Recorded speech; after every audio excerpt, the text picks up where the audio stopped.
हाय, hello, नमस्ते. मी गणेश तुम्हा सर्वांचं स्वागत करतो नवीन एका व्हिडिओमध्ये. तर कसे आहेत सर्व? मजेत ना? तर नेहमी मजेत राहा, हसत राहा. तर आज परत आलो आहे मी रानामध्ये.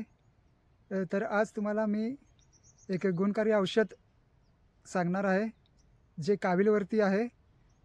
हे औषध माझ्या वडिलांनी मला सांगितलं होतं. जर तुम्हाला कावील झाली असेल आणि तुम्ही 4-5 दिवस झाले जेवला नसाल, तुमचे हातपाय खूप चावत असतील, दुखत असतील, जर हे औषध तुम्ही घ्याल तर तुम्ही जेवायला पण लागाल आणि तुमची कावील पण बरी होईल.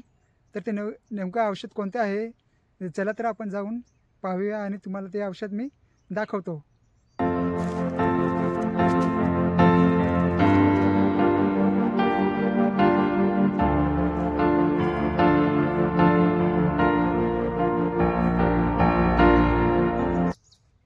तर हे औषध आता सापडतं की नाही तेवढं नक्की सांगू शकत नाही, कारण आता उन्हाचा भर जास्त झाला आहे.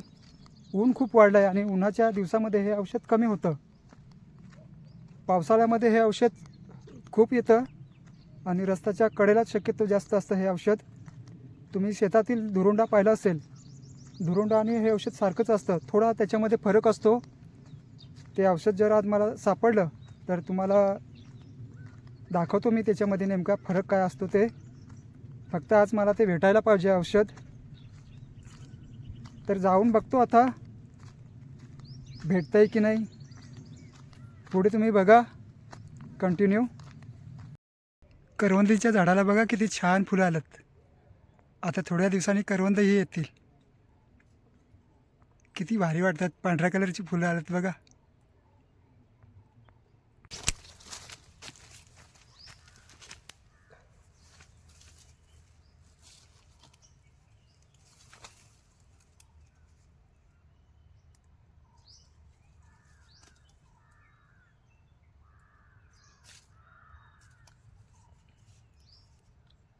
तर मुश्किलमध्ये सापडलाय एक मूल. आधी खणून घेतो, मग तुम्हाला दाखवतो.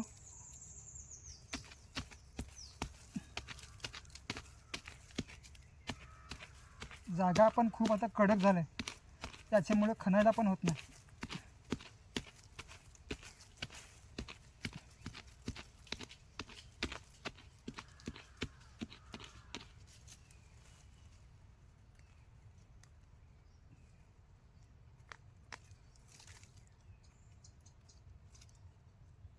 हे बघा, हे आहे ते मूल.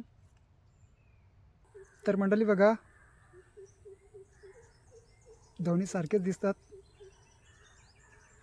तर हा आहे शेतातला धुरोंडा, जो तुम्ही पाठी पाहता हिरवागार झालेला, तो हा आहे. आणि हे आहे ते औषध. दोन्ही सारखेच दिसतात. तर हा धुरोंडा आपल्याला फेकून द्यायचा आहे.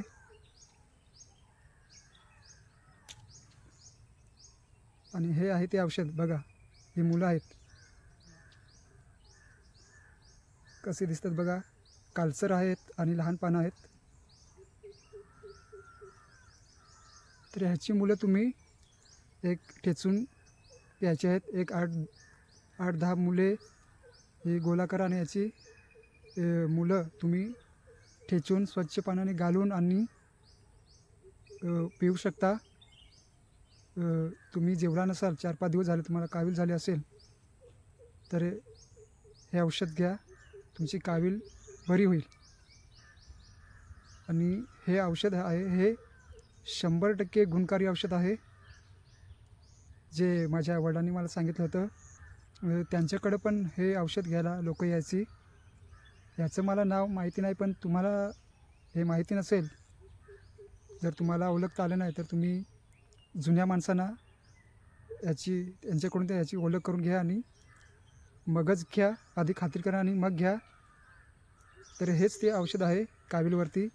आणि ही त्याची मुलं आहेत बघा. हीच मुलं आपल्याला ठेचून प्यायची आहेत. तर ह्याचा वापर तुम्ही एकदा तरी नक्की करून बघा. निसर्गाने दिलेलं हे आयुर्वेदिक औषध आपल्यासाठी फुकट आहे. नक्की ह्याचा वापर करा.